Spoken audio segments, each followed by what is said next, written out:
Donc bonjour à tous, nous allons attaquer la 11e vidéo de polonais, enfin c'est pas vraiment du polonais même.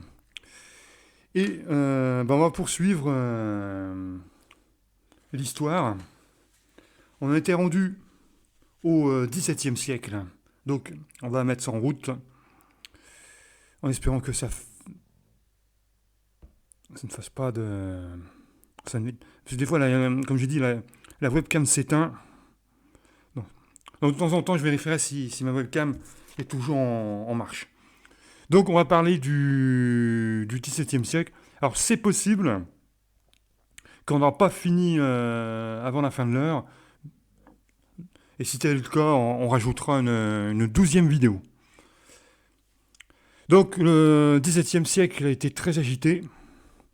Vous allez vous en apercevoir tout de suite, puisqu'on va commencer par 1605. Donc de 1605 jusqu'à 1618 va se dérouler ce qui s'appelle la guerre polono-russe. Et oui, ils étaient en guerre. Donc la guerre polono-russe. Et il faut savoir que les Polonais vont occuper Moscou de 1605 jusqu'à 1612.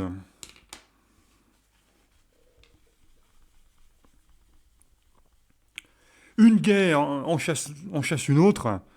Entre 1620 et 1621, on aura ce qu'on appelle la guerre polono-turque. Et il faut savoir que les Polonais ont remporté la bataille de Rodzim contre les Turcs en 1621, ce qui va, à mon avis, est l'élément qui met fin à cette guerre qui a quand même duré une bonne année. Voilà. C'est pas fini. J'ai dit, une guerre en chasse une autre. Entre 1626 et 1629, ce coup-ci, la guerre oppose les Polonais et les Suédois. Donc ce qu'on appelle la guerre polono-suédoise. Donc troisième guerre de suite. En 1609 est signé le traité d'Altmark.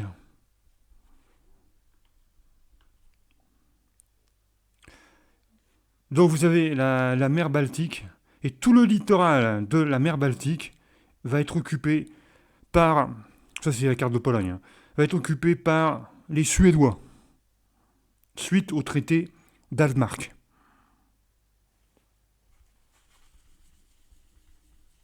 Allez, on recommence une autre guerre entre 1633 et 1634. Il s'agit de la deuxième guerre polono-turque. Ah, les guerres polono-turques, vous avez remarqué, ne durent qu'un an. Mais c'est déjà pas mal. Hein.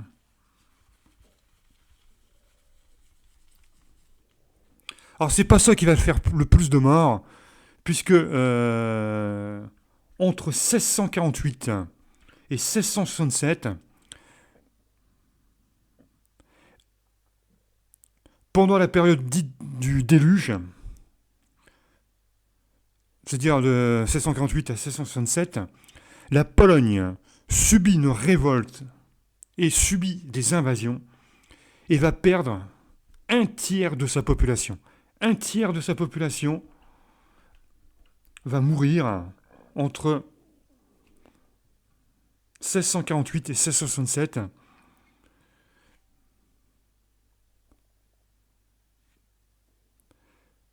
à cause des révoltes et des invasions. Donc pourquoi ça s'appelle le déluge? Puisque il s'agit d'une suite de batailles, enfin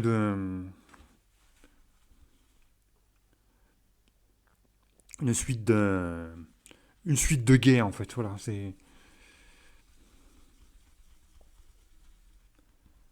ça ne s'arrête pas quoi.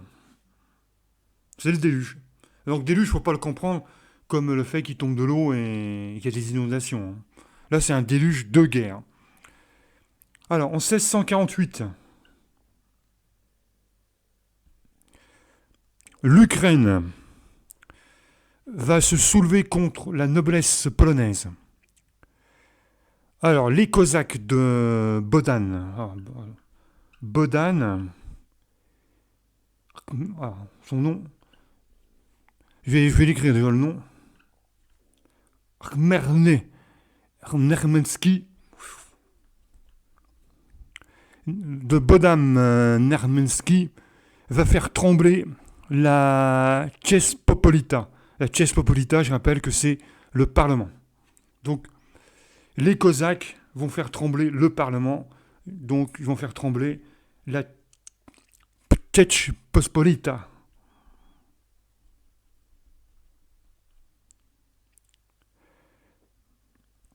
Et ici, les Juifs vont payer un lourd tribut, puisque 25% de la population juive va être massacrée en 1648 et 1667 par les Cosaques.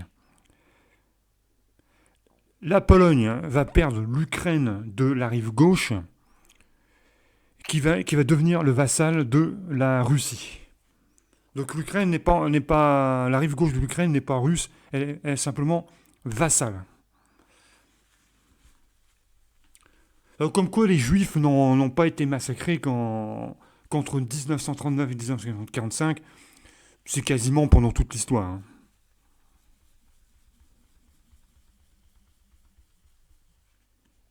Et quel que soit le pays où on se trouve en Europe. Alors, en 1650, la Pologne est ramenée à 750 000 km². Donc, à cette époque-là, 750 000 km². Et à 7,5 millions d'habitants.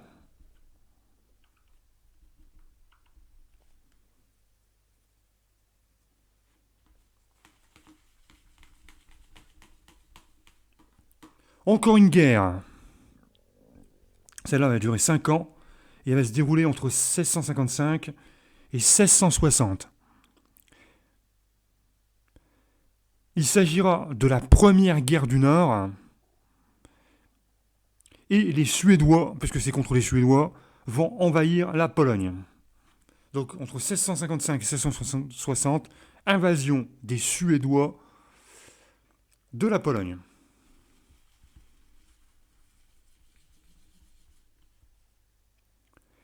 1658.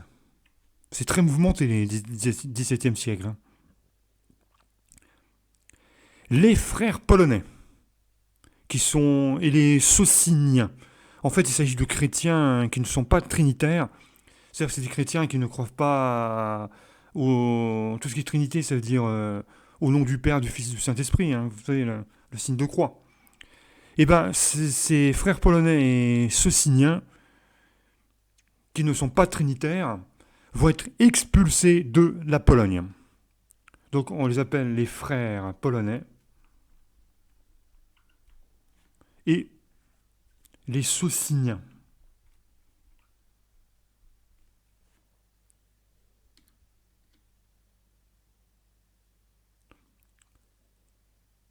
Donc vous savez, en fait, comme je l'ai dit, ce sont deux groupes chrétiens qui refusent la Trinité. Donc c'est pas chez eux qu'ils feront le signe de croix. Alors, d'ailleurs, je ne sais pas si ça existe encore. Non, je pense qu'ils n'existent plus.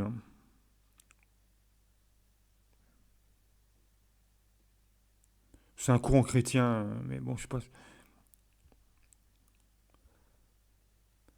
Alors, ensuite, 1666 jusqu'à 1676.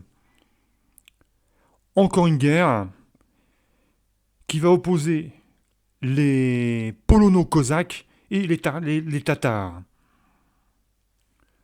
Donc celle-là, en fait, c'est en deux parties.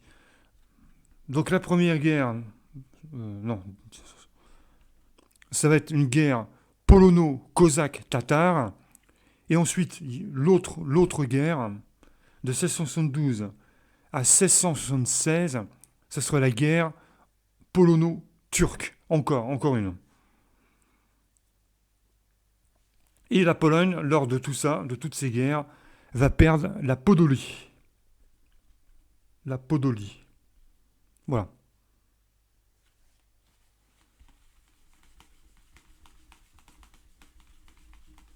Ah, les Turcs, ils sont beaucoup battus contre les Polonais. Hein. Puis je veux dire aussi les Suédois.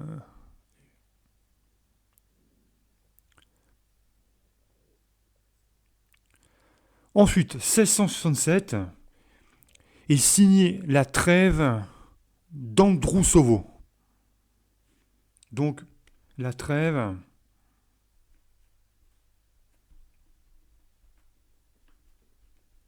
d'Androusovo.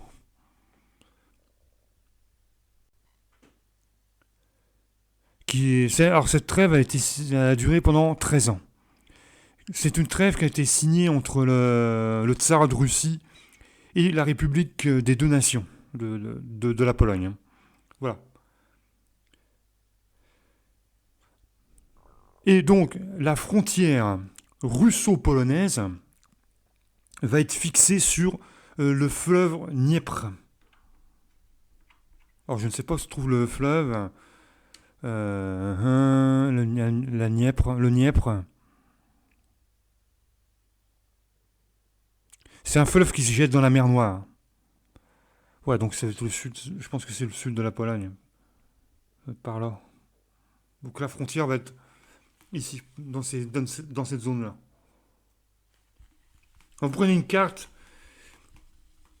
vous regardez où se trouve le Dniepr et vous avez la frontière de l'époque. Alors, de 1664 à 1696, nouveau roi, et ce nouveau roi va s'appeler Jean III Sobieski.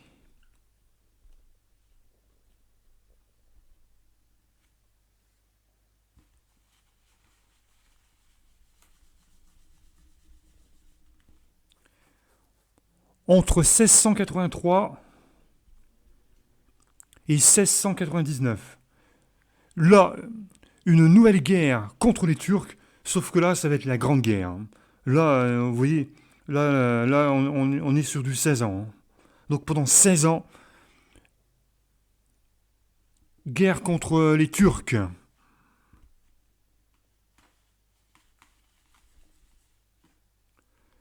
Le 12 septembre 1683, donc pendant la guerre, les Polonais vont gagner une bataille, et la bataille qu'ils ont gagnée, c'est la bataille de Kahlenberg, donc évidemment contre les Turcs.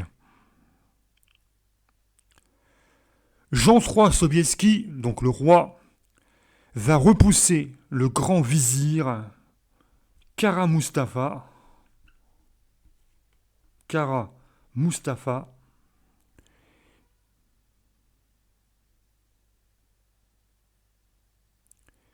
qui assiège Vienne avec 180 000 hommes. Donc, siège de Vienne avec 180 000 hommes. Cette intervention sauve la monarchie des Habsbourg et arrête l'expansion de l'islam. C'est la mort de la montée en puissance autrichienne et du recul ottoman en Europe. Donc grâce au siège de Vienne, l'islam commence à perdre de la puissance en Europe. Oui, je dirais même en Europe centrale, parce que l'Autriche est quand même. Ouais, c'est quand même dans cette zone-là. C'est quand même pas mal en Europe centrale. Hein.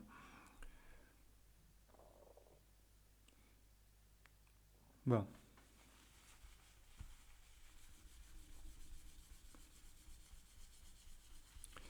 Et oui, à l'époque, les Ottomans ont été très loin en Europe.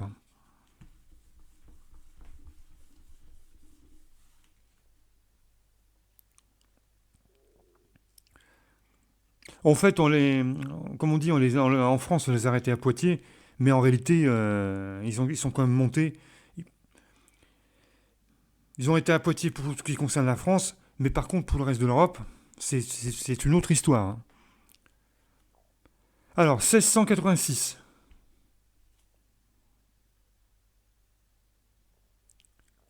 est signé le traité de paix éternelle. Ce traité va confirmer la trêve d'Androuchov et va céder Kiev. Donc Kiev, à partir de ce moment-là, Kiev va devenir russe en 1686, puisque Kiev était polonais.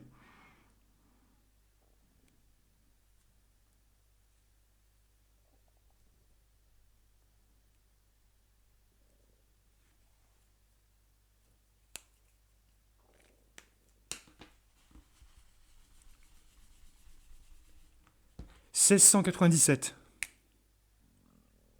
nouveau roi. Il s'agit du duc de Saxe, Frédéric Auguste, donc Auguste II, et donc il va devenir roi de la Pologne. À partir de 1697 va commencer la dynastie saxonne.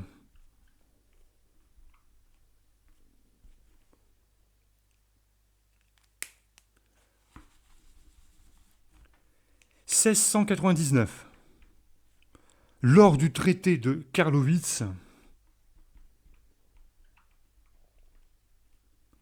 la Pologne va récupérer la Podolie qu'elle avait perdue, donc la récupération. Alors je regarde si je suis toujours connecté.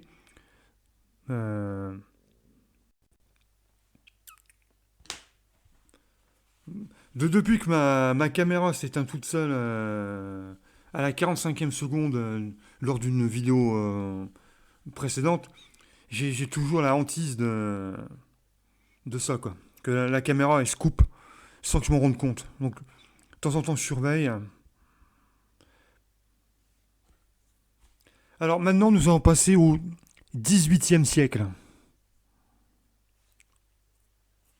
Encore une guerre, ça s'arrête pas. Et là, c'est une guerre qui va durer 21 ans. Entre 1700 et 1720, ça va être la Grande Guerre du Nord. En fait, j'ai l'impression qu'ils sont attaqués par les Suédois au nord, et on va dire par le sud, on va dire par les Russes et les Turcs, et les Cosaques aussi.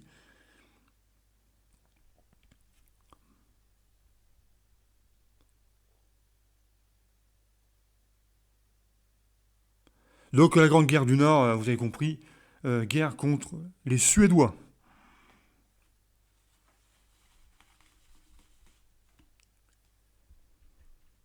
1704, le roi Auguste II, le roi des Suédois, non, roi, que je dise pas de bêtises,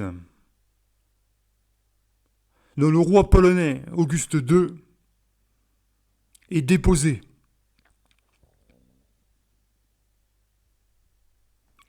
Et donc, à partir de 1704, va commencer le règne de Stanislas Leszczynski.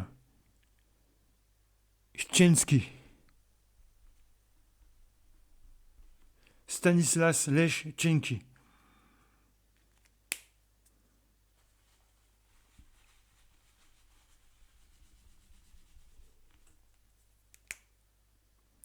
Entre 1733 et 1738, une nouvelle guerre, mais ce coup-ci c'est une guerre civile, puisqu'il s'agit d'une guerre de succession. Donc là, guerre de succession entre 1733 et 1738.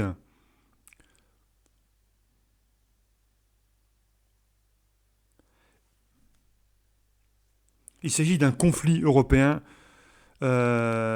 puisqu'à l'époque, le roi est décédé, donc le roi est décédé, on a fait une guerre pour déterminer quel allait être le prochain roi.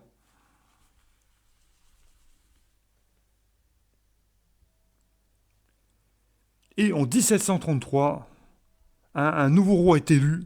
Il s'agit après Auguste II, il s'agit de Auguste III.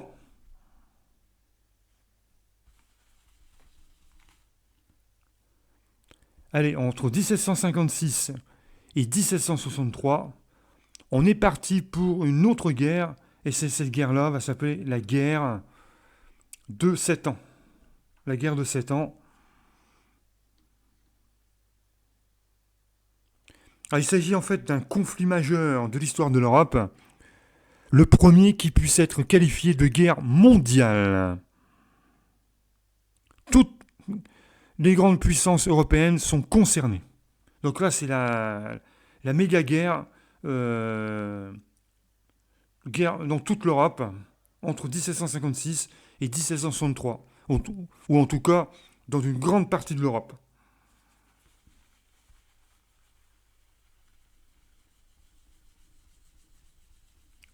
Je ne sais pas si la France a participé à cette guerre-là. Bon, on n'a pas trop le temps de lire, hein.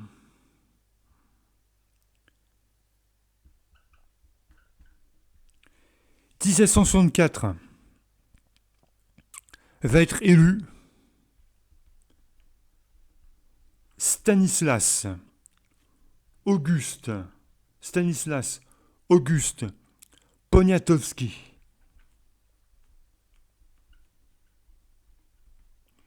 Avec l'appui de son ancienne maîtresse, Catherine II de Russie.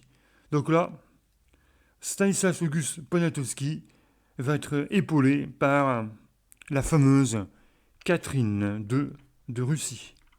La reine Catherine. Voilà. Donc 1764.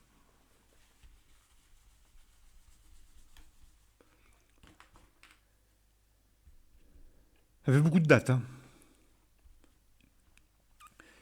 1768 aura lieu ce qu'on appelle la Confédération de Parme.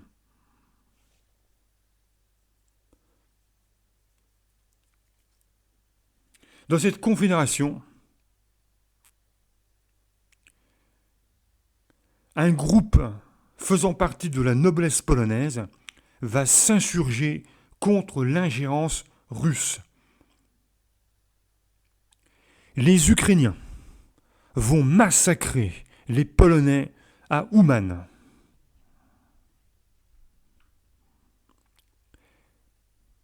Le soulèvement donc de la noblesse polonaise va échouer suite à ce massacre.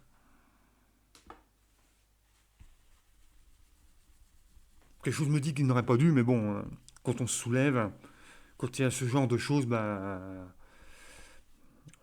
ça peut empirer et devenir une véritable catastrophe.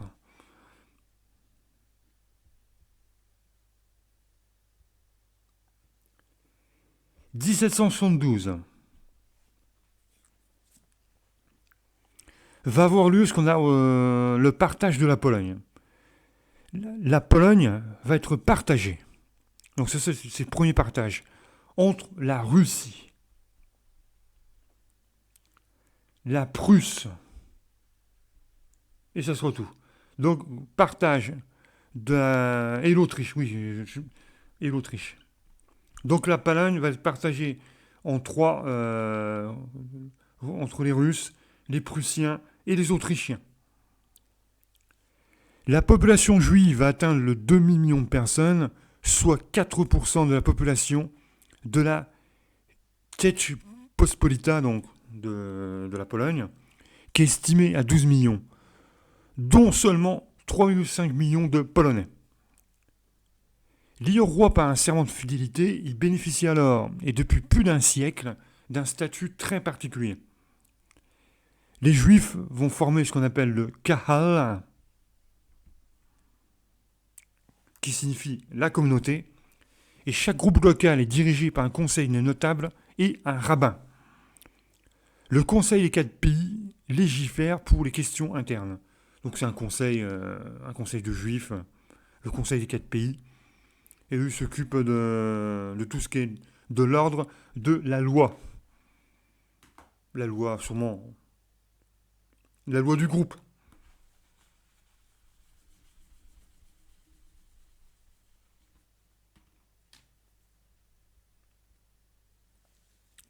1773 est créée la Commission de l'éducation nationale. Commission de l'éducation nationale.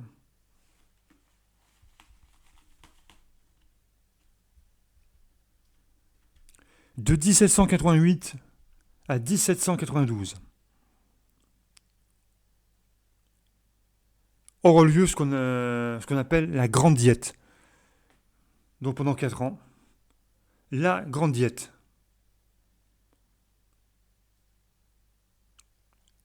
Donc la Grande Diète, je rappelle que c'est une session du Parlement de la République. Donc, en fait, le Parlement de la République va se rassembler pendant au moins 4 ans. Je rappelle qu'à l'époque en France, c'est 1789.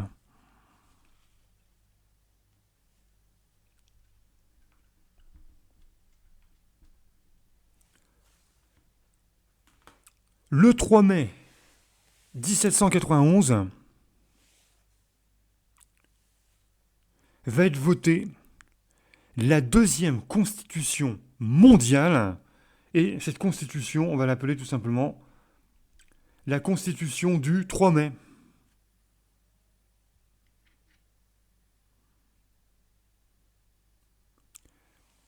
Donc il s'agit du deuxième acte de juridique de ce type en Europe et le troisième au monde. Elle est rédigée pendant la diète dite de 4 ans ou la Grande Diète, sous l'initiative du dernier roi de Pologne et du grand-duc de Lituanie, Stanisław August Poniatowski.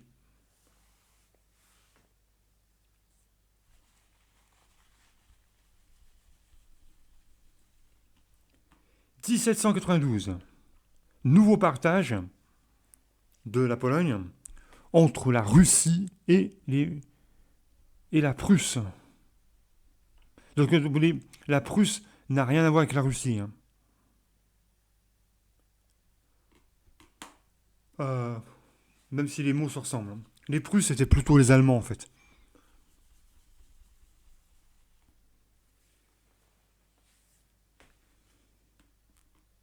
Alors, en 1792, je sais pas ce que j'ai là, j'ai envie de dormir. C'est dur, c'est dur. Hein. Va avoir lieu le deuxième partage de la Pologne. Non, le 24 avril. Si je me répète, ça va pas le faire. Le 24 avril 1792 va être créée à Saint-Pétersbourg la Confédération, donc la Confédération Targowica. Targowica.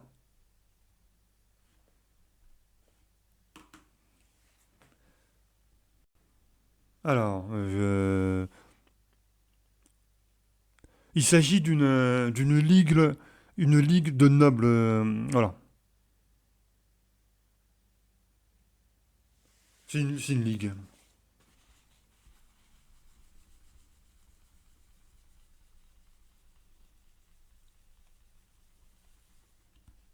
On ne j'entre pas dans les détails. 1794.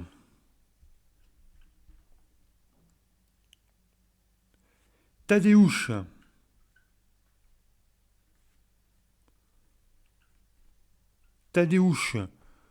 Kościuszko. Le nom, c'est de la même famille que la Kosciuszko-Morizet. Hein. Peut-être. Hein. Donc lui, il va s'insurger contre les copartageants. Donc il va s'insurger, vous avez compris, contre les Russes et les Prussiens.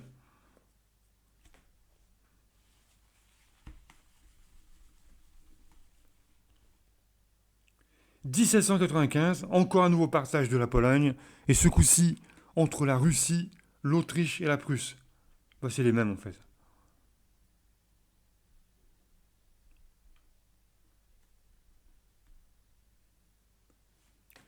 La Pologne va être rayée de la carte, écoutez bien, pendant 123 ans. Il n'y a plus de Pologne. À partir de 1795, la Pologne va devenir russe, autrichienne et prussienne. Et ça va durer alors 123 ans. Je vais sortir ma calculatrice. Bon, donc,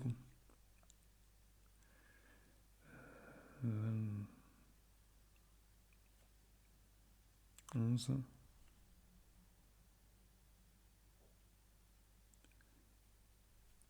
jusqu'à 1913. Il n'y a plus de Pologne.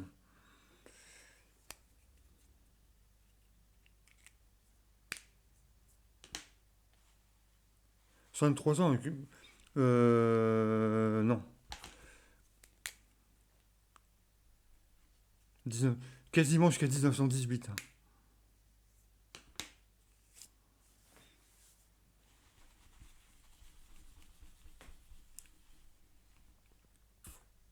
Alors, entre 1796 et 1799, des légions polonaises constituées par Jean-Henri Dąbrowski se mettent au service de Napoléon en Italie pour combattre l'Autriche. Donc un personnage historique important, Jean-Henri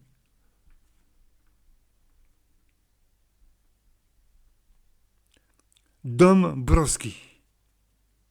Donc là, bon, ça se déroule en Italie. Il s'agit de Napoléon.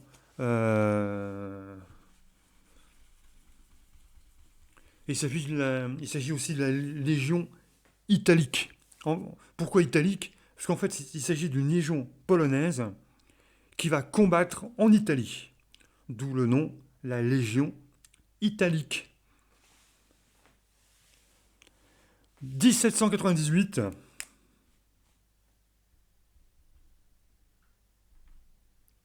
le roi de Pologne, Stanislas II, va décéder.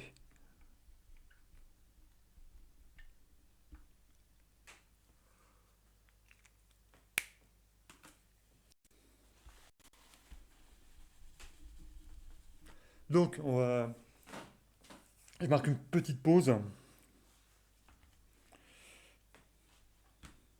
Voilà.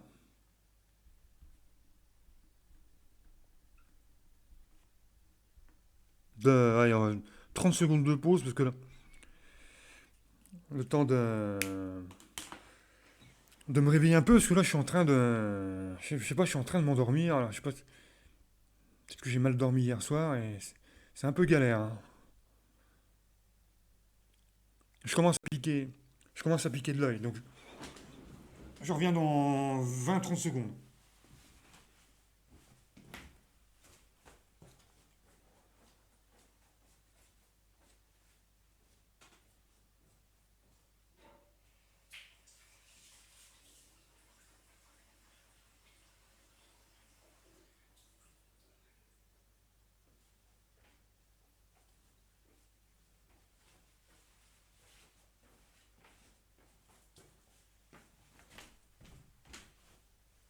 Normalement, j'aurais dû couper la caméra.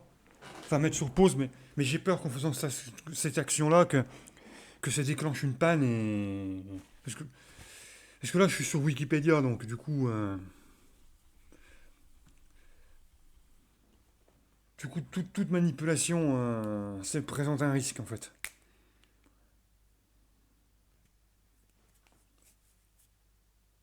C'est pas quand la même chose quand j'appuie sur pause et que je ne suis pas sur une page internet. Ça... Bon, c'est comme ça, c'est... Des fois... Mais là, ça va, puisque si jamais ça tombe en panne, j'ai pas besoin de tout recommencer. Faut juste qu'après, je fasse un montage pour coller les deux vidéos. Pour coller les deux parties. C'est juste ça qui est...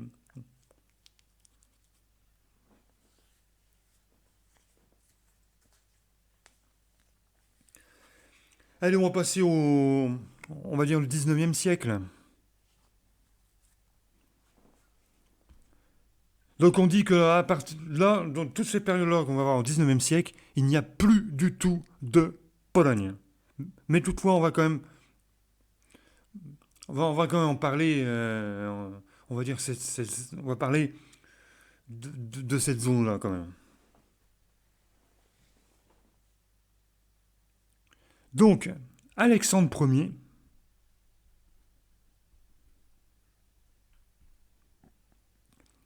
va créer l'université impériale polonaise à Wilno. Wilno qui s'appelle Vilnius. Voilà. 1807 va être créé le Grand-Duché de Varsovie. Par, devinez par qui? Qui va créer le Grand-Duché de Varsovie? Attention, c'est quelqu'un que vous connaissez très bien, puisqu'il va être créé par Napoléon. Et donc, ce Grand-Duché de Varsovie créé par Napoléon va se trouver dans les territoires que Napoléon a enlevés à l'Autriche et à la Prusse. Donc Napoléon va débarquer, il va se saisir de territoires grâce à des victoires contre les Autrichiens et les Prusses, et ça va s'appeler le Grand-Duché de Varsovie.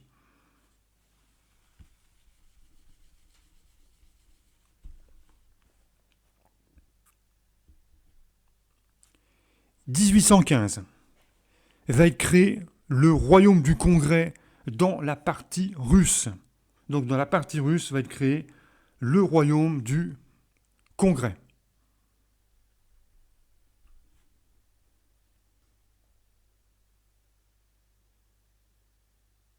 Donc il s'agit d'une entité polonaise qui est placée sous la tutelle des Russes. Voilà. Alors à savoir que pendant cette époque, la Poznanie va devenir, ainsi que Danzig, va devenir prussienne. Voilà. La Galicie va devenir, donc ça c'est pour la Prusse, va devenir autrichienne. Vous voyez que les frontières, ça bouge sans arrêt. Hein. C'est pas rien de nouveau sous le soleil, comme on dit. Hein. Seule la ville libre de Cracovie, donc il y a une exception, Cracovie, qui va rester indépendante. Donc Cracovie va rester indépendante jusqu'en 1846. Donc Cracovie ne sera ni prusse ni autrichienne.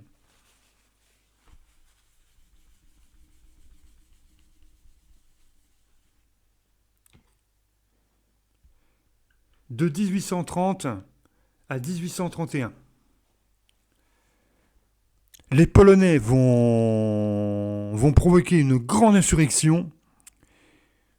Et suite à cette grande insurrection, il y aura une guerre entre les Polonais et les Russes. Alors l'insurrection, on l'appelle l'insurrection de novembre 1830.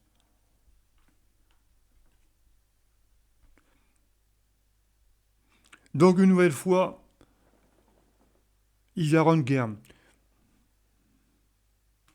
voyez, qu'entre les Polonais et les Russes, il y a eu souvent des conflits. Hein.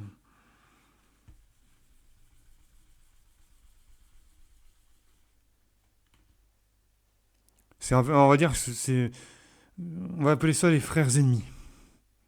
1845, mais bon, ils étaient aussi en guerre contre les Prussiens, donc contre les Allemands. Enfin, ce qu'on appellera plus tard les Allemands. Donc, les Prussiens à l'ouest et les Russes à l'est. 1845. Cette date-là va être ouverte une ligne de chemin de fer entre Varsovie et Vienne. Donc le train, désormais, on pourra prendre le train de Varsovie jusqu'à Vienne. Il s'agit de l'une des premières lignes ferroviaires dans l'Empire russe.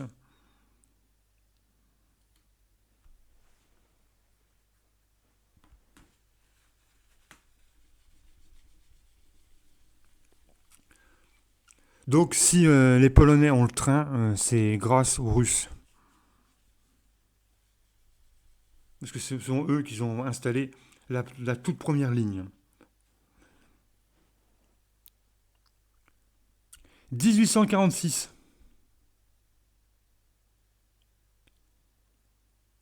La paysannerie polonaise va massacrer des nobles en Galicie. Donc massacre de nobles par la paysannerie polonaise.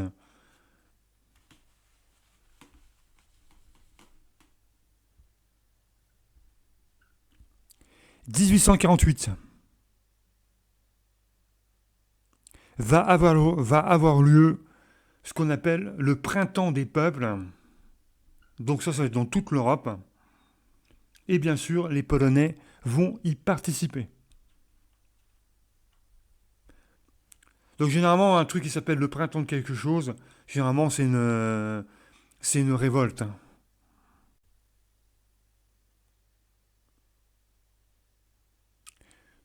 Voire même des révolutions. Voilà. Donc quasiment toute l'Europe, en 1848, va connaître une période de révolution. Avec beaucoup d'événements par rapport à ça. Et bien sûr, comme j'ai dit, les Polonais, eux aussi, vont faire la révolution.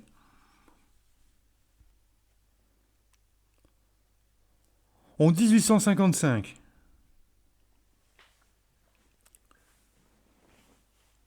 Adam Mickiewicz va mourir. Donc Adam Mickiewicz, Mickiewicz va mourir à Constantinople.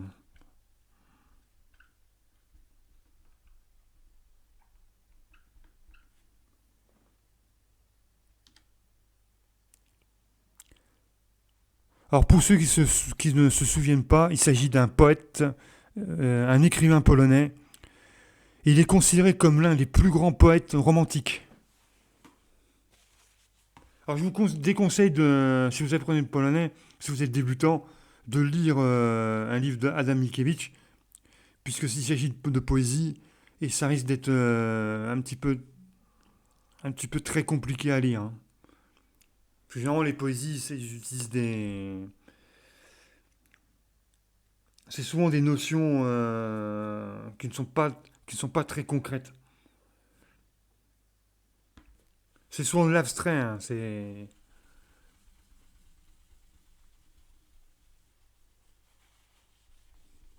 ce que je suis en train de vous dire, c'est que c'est pas ce qu'il y a de plus simple à lire. 1861. Après, si vous avez un super niveau de polonais, oui, là vous pouvez vous attaquer à à ce genre d'œuvre. 1861,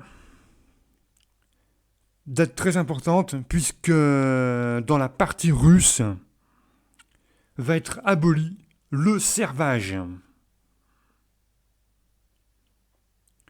Alors je rappelle que le servage, en fait, c'est une réforme agraire de grande importance ayant eu lieu en 1861 dans l'Empire russe au début du règne d'Alexandre II.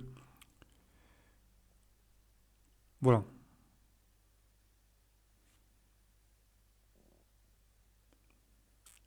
Il y aura d'importantes manifestations à Varsovie. Donc le servage, comment dire ça?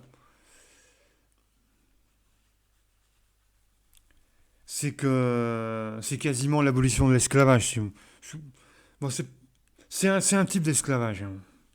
Donc c'est des serfs qui vont travailler pour un seigneur. Grosso modo, c'est à peu près ça, vraiment pour résumer l'histoire. Hein. Ça se faisait beaucoup au Moyen Âge dans l'Europe occidentale.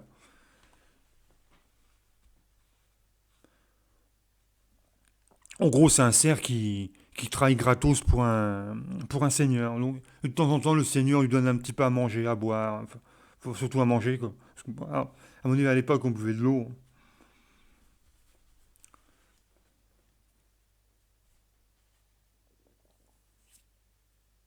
Et évidemment, ils avaient pas trop le choix, hein.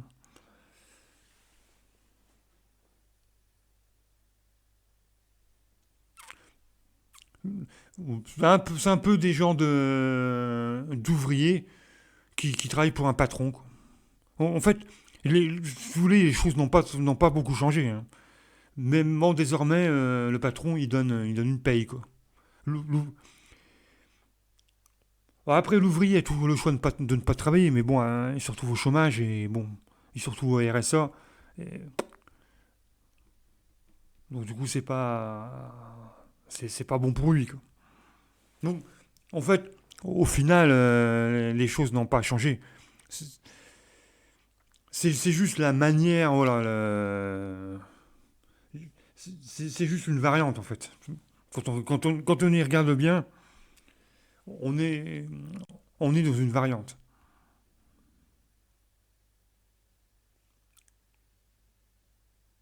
C'est, l'ouvrier n'est plus obligé de travailler, l'ouvrier paysan n'est plus obligé de travailler pour le patron, mais bon, c'est un peu comme si, hein.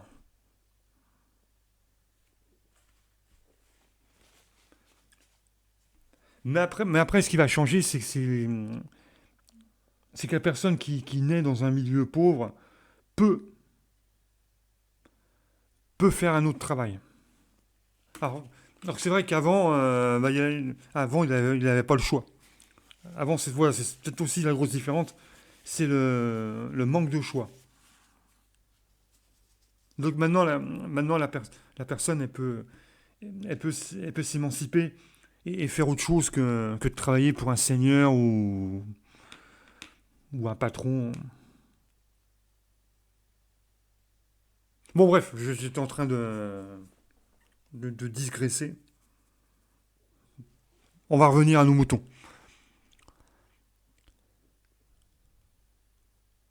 Donc, on était rendu à 1861.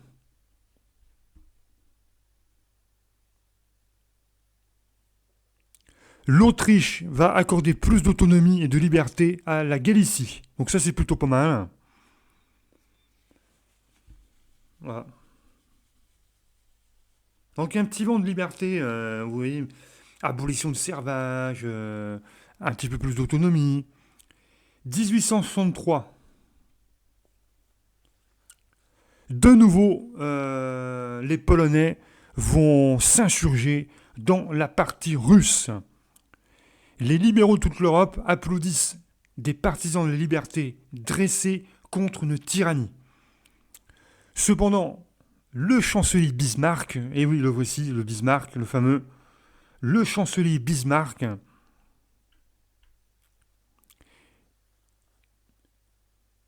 ben ce chancelier, il va être contre l'indépendance de la Pologne. Car si la Pologne devient indépendante, c'est pas bon pour la Prusse de Bismarck. Ça menace, ça menace Bismarck. Donc lui, il va pas agir pour l'indépendance de la Pologne. Je crois même qu'il aurait plutôt intérêt à ce que la Pologne soit en guerre contre les Russes. Je ne sais pas pourquoi, mais bon, vous voyez un petit peu l'ambiance.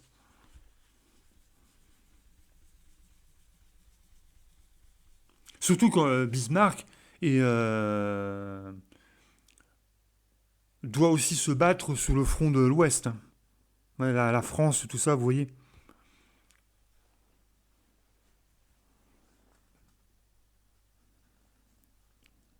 Avril 1864.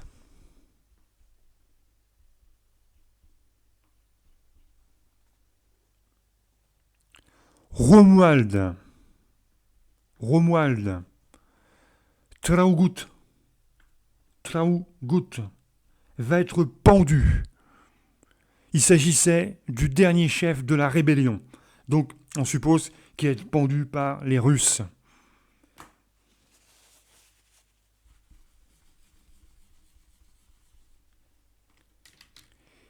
Oh, attention, j'ai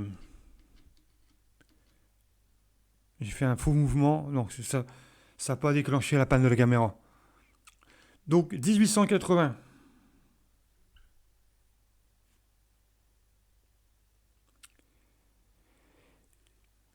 Aura lieu le début d'une importante émigration de juifs polonais vers les États-Unis. D'autres vont émigrer vers la Russie, d'autres vers l'Allemagne, d'autres vers l'Autriche, d'autres vers la France et d'autres vers l'Argentine. 1880.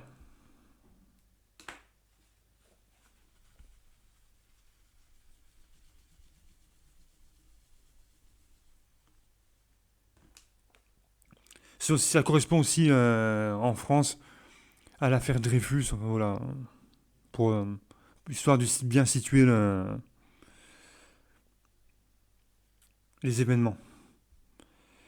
1894. Nicolas II va desserrer l'étau russe à Varsovie. Donc on va dévisser un petit peu.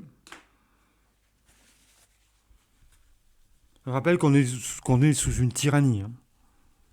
Donc 1894, à Varsovie, ça va être un petit peu moins tyrannique.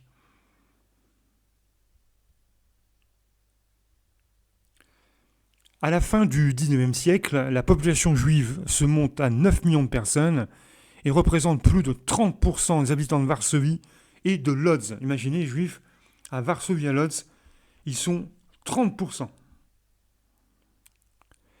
Et à l'époque, Varsovie et Lodz sont les deux villes les plus importantes au niveau de l'industrie. Quelque chose me dit que les juifs, ils sont pour quelque chose. Les juifs sont divisés entre une riche bourgeoisie d'entrepreneurs et un important prolétariat. Il faut savoir qu'un quart de la population active juive est ouvrière. Donc imaginez bien, si on a des riches entrepreneurs et des ouvriers, ça explique pourquoi Varsovie et Lodz sont des villes industrielles. Mais bon, on est en 1800 et quelques, quasiment toutes les villes européennes sont des villes industrielles. Ça, les mines ont beaucoup fonctionné à cette époque-là.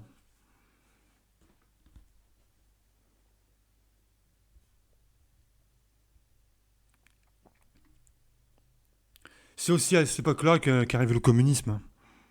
Parce qu'il y a un lien entre les... Si vous pensez, quand vous pensez les ouvriers, il faut penser au communisme.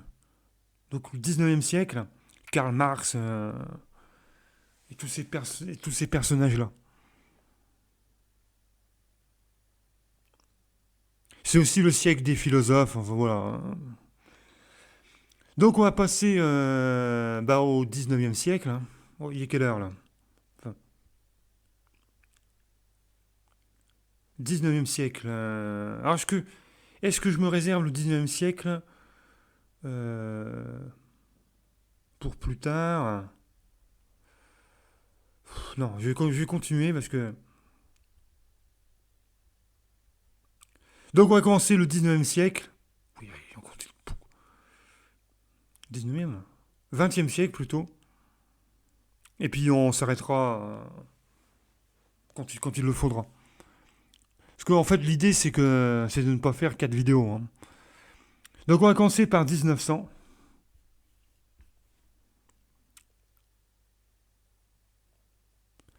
Donc les Polonais, on va dire ethniques, sont au nombre de 16 millions. Alors, sur ces 16 millions, il y en a 9 millions qui se trouvent chez les Russes, donc en Pologne russe. 4 millions qui se trouvent en Galicie, qui, je rappelle, est autrichienne et 3 millions dans les territoires prussiens de la Grande Pologne, c'est-à-dire la Posnanie et la Silésie. Donc 16 millions chez les Russes, 4 millions chez les Autrichiens, 3 millions chez les Prussiens. Sur ces mêmes territoires, la population juive s'élève à 9 millions de personnes. 1 million d'émigrés se trouvent aussi en Russie, en Allemagne, en Angleterre, en France et aux États-Unis.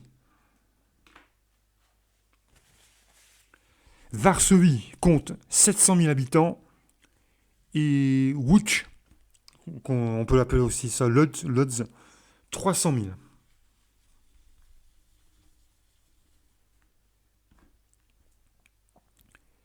1901.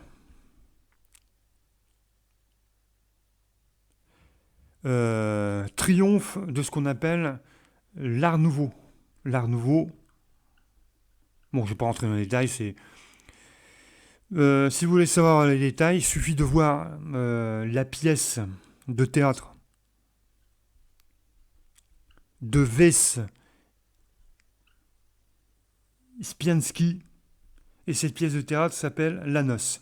Donc si vous voulez voir de l'Art Nouveau, il faut voir cette pièce de théâtre-là, La Noce. Bon, je ne sais pas s'il existe une version française, je suppose que oui, hein.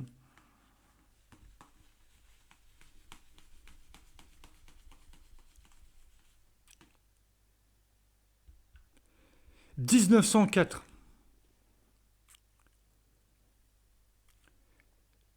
Il y a plusieurs tentatives de germanisation de la Posnanie, mais toutes ces tentatives-là vont échouer car il y aura une résistance. Ça résiste.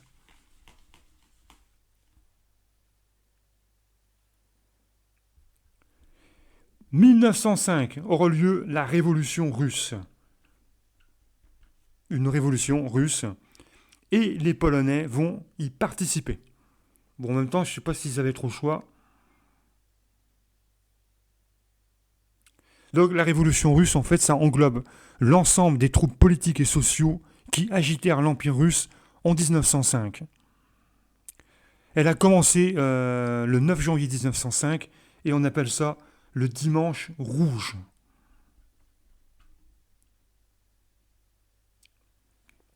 Ah, je rappelle qu'à l'époque, la Russie était sous la tyrannie.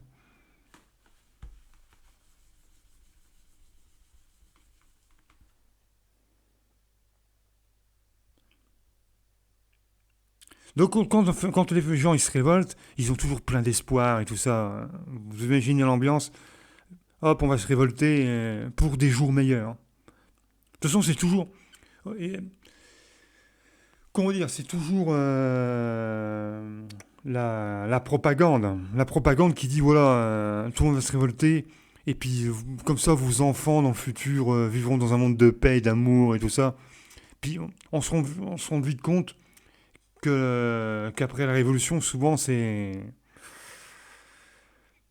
pas terrible, hein. C'est la paix et l'amour qui étaient promis tombent souvent vers la dictature et vers tout ce qui est massacre et tout ça. Pensez juste à la Révolution de 1789 et pensez à la période qui a eu lieu entre 1792 et 1799. Donc les gens ils sont contents, ils se révoltent, ils font la révolution, et après, bah, 7 ans de terreur, hein. Bah, c'est pour le cas français. Pour les Russes, ça sera autre chose. Donc souvent après une révolution, il y a une période de terreur, donc tout ce que vous voulez, hein, décapitation, pendaison, dictature,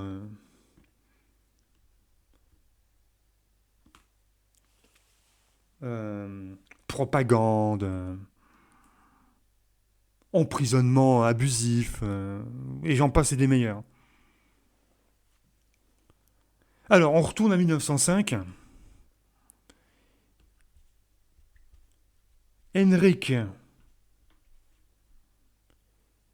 Sienkiewicz, ou Chien plutôt, Sienkiewicz, Sienkiewicz va obtenir le prix Nobel de littérature. Dans son discours de réception, il dédie ce succès à la patrie polonaise et il va dire, la patrie polonaise, en parlant de la patrie polonaise, retenez bien ceci, elle était déclarée morte, voici la preuve qu'elle est vivante. Elle était déclarée incapable de penser ou de parler, et voici une preuve du contraire. Elle était déclarée vaincue, et voici la preuve qu'elle est victorieuse.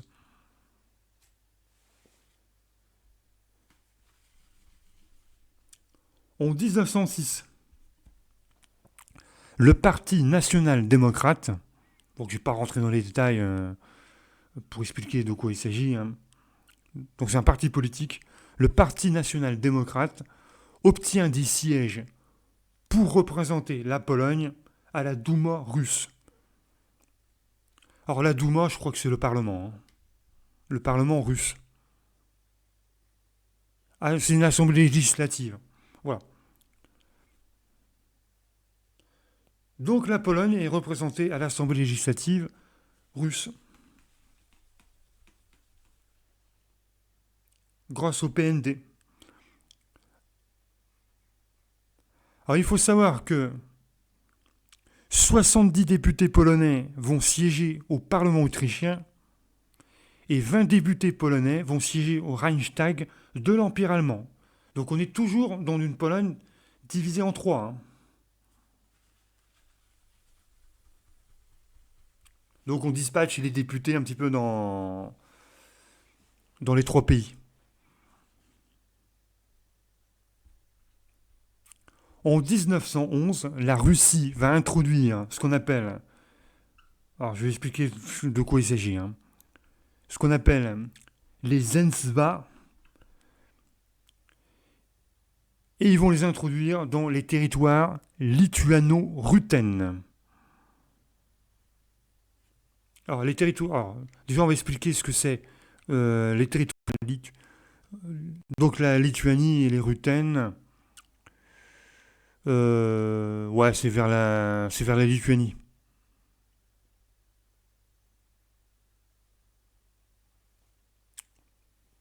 C'est des États slaves en fait. Biélorussie, Ukraine. Alors, ils vont introduire les Zemstva, c'est-à-dire. C'est des assemblées en fait. En fait, les Zemstva, c'est des assemblées provinciales. Voilà. Ah, il y avait quand même un bon découvage.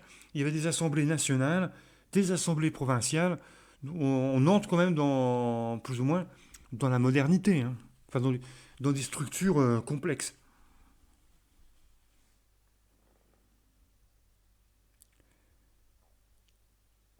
Alors, est-ce qu'on a le temps de parler de la Première Guerre mondiale? Non, on va s'arrêter là. Donc la prochaine fois, on continuera avec la Première Guerre mondiale. Et ça sera la dernière vidéo. Bon, peut-être qu'elle va durer 1h30. Mais voilà, on attaquera la Première Guerre mondiale. Et puis on ira jusqu'à, jusqu'à la période contemporaine. Sur ce, je vous dis à plus. Et puis on se voit plus tard. Donc là, nous sommes le 20 octobre 2022, il est 18h45. Je pense que la vidéo là sera en ligne le 21 octobre. Parce que là, je dois publier la vidéo d'anglais. Et donc, j'enverrai la vidéo de polonais après. Alors, j'ai essayé d'envoyer deux vidéos en même temps. Mais bon, c'est l'horreur, hein. Ça prend un temps fou.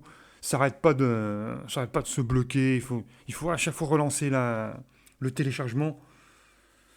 Donc, du coup, j'envoie déjà, dans un premier temps, la vidéo d'anglais. Donc, là, elle est prête. Elle est prête, hein. Et après, dans la soirée, je vais envoyer la vidéo de polonais. Après, évidemment,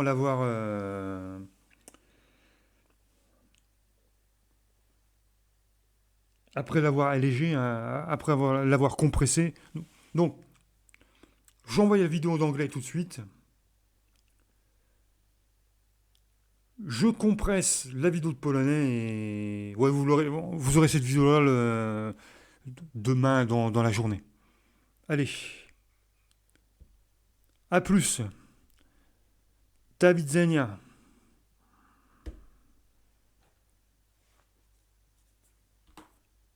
Ah, mais en fait, il veut pas s'arrêter.